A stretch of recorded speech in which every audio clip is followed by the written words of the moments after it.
Hey fellow YouTubers, welcome back to Land of the Wombats. It's your bad old Uncle Chris here to share some off-grid pirate lifestyle stories. And we are standing in the sunny orchard and it's early spring. Just above me is this lovely apricot tree. It's probably, I don't know, about 15 years old and it's doing pretty well. It's on this funny angle because the wallabies, which are like a forest marsupial kangaroo, can actually just pull them over. So a lot of the trees in the orchard, particularly on this side of the property, lean slightly downhill, and that's because of the marsupials doing what they do best, pruning. And you can see right throughout the orchard that some of the trees are currently in blossom. Some are starting to put on leaf. There's a spectacular pear up there. That's actually a ornamental pear.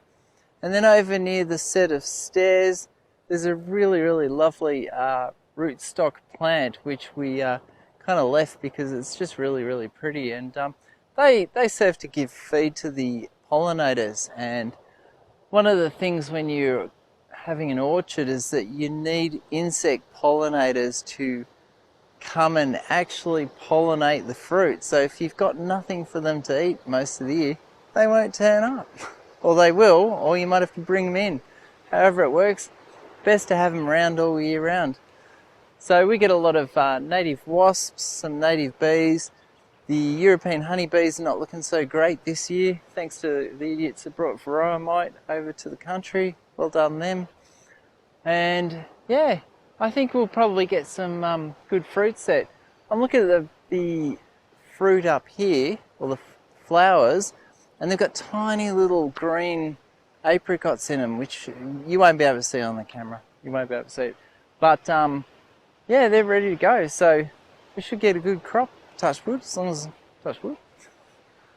nothing too bad happens, like a late frost or a, I don't know, late snowfall or something really weird out of centre, left centre like that. Anyway, let's go and have a look at what we're doing this week. This is the project we're working on this week. Right next to me is just a locator. It's not the actual final rock, but we're going to put a corner rock in for the path that goes up the hill towards the worm farm and up to the house. It's a pretty exciting project because it provides access to this part of the garden which we didn't really have in the past.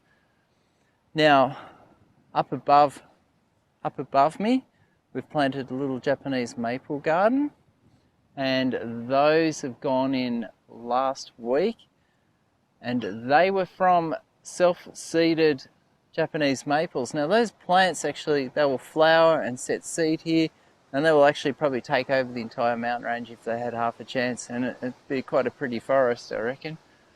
Underneath it we'll probably plant some ferns. It looks fairly dry here at the moment, but it's actually, the dry is really, it's just a surface sort of dry, and that's because the winds of late have just sort of dried off the surface. So we're going to create a path leading up the hill. Now I need to take the soil level downhill a bit here. There's a bit of a hump here, there's a hump over there, and we'll sort of create a consistent gradient from start to finish on the path. And we're going to shore up the downhill side of the path with some pretty large rocks. Obviously it's not going to all happen this week, is it? It's a big job. It'll probably take quite a lot of work. And just beside me and behind me is an area where we'll create a nice flat spot. And when you're living on the side of a hill, having some flat land is probably a really good thing. Yeah, so I reckon it's looking pretty good at the moment. It'll still got a long ways to go, but week by week it's going to get there.